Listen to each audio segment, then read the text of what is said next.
Good day, I'm Theodore Henry, and this is your JIS News for Tuesday, March 11, 2025. The National Housing Trust, NHT, says within the next 5 weeks it will be breaking ground for over 6,000 housing solutions in St. Mary, St. James, and Clarendon. Chair of the Board of Directors, Linval Freeman, says this is in addition to 4,000 solutions that are already under construction. He was speaking at the groundbreaking for the Mount Nelson housing development in Manchester on Friday. It is being constructed by Henan Fifth under the agency's Developers Program. The growth and evolution of the development program, along with the Guaranteed Purchase Program, have allowed us to work with developers to bridge the gap between supply and demand for housing. We have made significant headways in the number of projects we have been able to realize under these programs, and we welcome even more development opportunities with our partners. Mr. Freeman says the NHT continues to expand its housing program and mortgage products to cater to the needs of beneficiaries. He reveals that residents of Mount Nelson will benefit from deferred mortgage, which offers a flexible payment plan over the life of the loan. They may also access the intergenerational and parent assist mortgage that allows parents to partner with their children to make the mortgage more affordable. The government has established a monument in recognition of healthcare workers who died in the line of duty as they served and sacrificed during the COVID-19 pandemic. It was unveiled at the National Chest Hospital on March 10, which marks the 5th anniversary of the first confirmed case on the island and bears the names of the workers who died. Participating were Prime Minister Dr. Andrew Holness, Health Minister Dr. Christopher Tufton, Leader of the Opposition Mark Golding, and Executive Director of the Mona Aging and Wellness Center, Professor Denise Eldemar Scherer. Dr. Holness says the monument represents the courage, dedication, and selfless sacrifice of the healthcare workers who stood on the front line during one of the most challenging periods in our nation's recent history. They put their duty above their fears, their patients above their own well-being, and in doing so, they saved countless lives. We honor those who did not return home to their families. We must always remember that these are names of mothers and fathers, sons and daughters, friends and colleagues. They were Jamaicans who gave everything to protect their community. As a nation, we owe them more than a monument. We owe them a commitment to never take for granted the sacrifices by those who serve. Minister Christopher Tufton adds that their service is an inspiration that fuels the Health Ministry and the government to continue to honor and celebrate our healthcare heroes.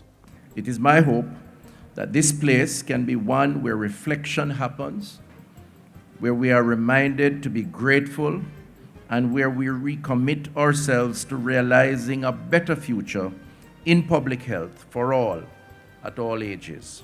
Further, and perhaps most importantly, I trust that it can be a place where the heroes we lost are always remembered and their sacrifices always honored. Meanwhile, Prime Minister Dr. Andrew Holness says Jamaica is now better prepared for future shocks following the COVID-19 pandemic.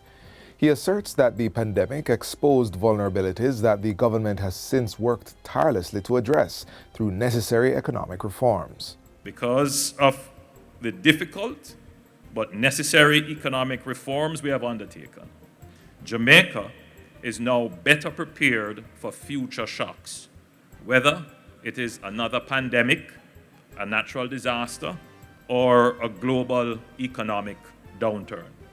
Today, our healthcare sector is stronger. It is stronger in terms of the infrastructure. It is stronger in terms of the number of professionals that we have. We still need to pay some attention to remuneration and care.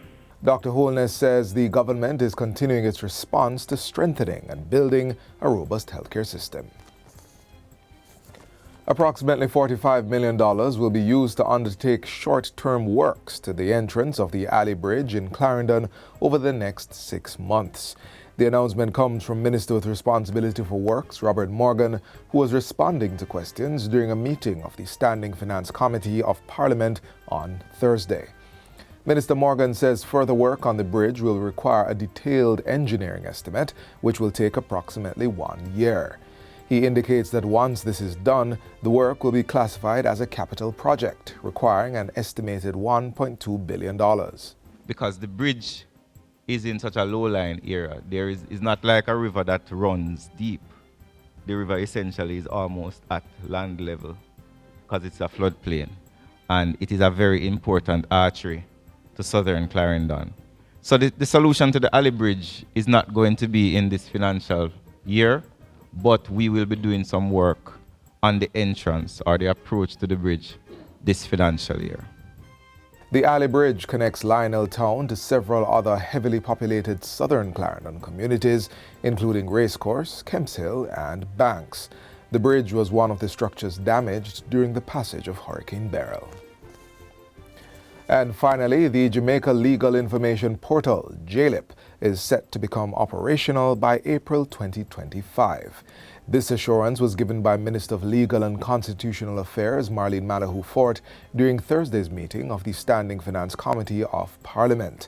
JIS aims to enhance public access to Jamaica's laws, educate citizens on legal matters, and provide a platform for the public to query and comment on legislation. We have received numerous concerns about the availability of the gazettes. So when this project is complete, access to the gazettes will be made a lot easier. Work on the portal commenced on February 19, 2024, and is expected, all things being equal, to be completed by April of this year. The project is now in its final stages of the user acceptance testing process. The portal will feature advanced search functionality, expanded access to laws in various formats, and improved availability of Jamaica Gazette publications. It will also highlight key judicial and legislative developments. Funding is being provided by the World Bank under its Foundations for Competitiveness and Growth project.